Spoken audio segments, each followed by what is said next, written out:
Films project.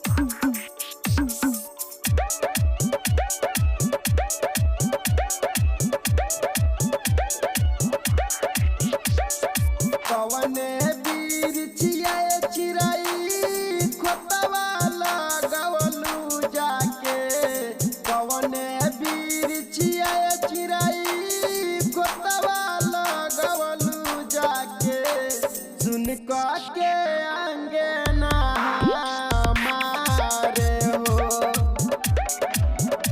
उड़ गईलू पखिया पासारे हो।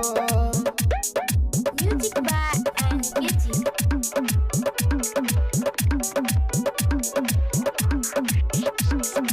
दिलवा लगाई छोड़ी चल गईलू चुपे चोरी, कवने नागरिया कवने गावे हो खोजे मन में बन में धाई धाई घर आंगन में, धरती आकाश थावे थावे हो।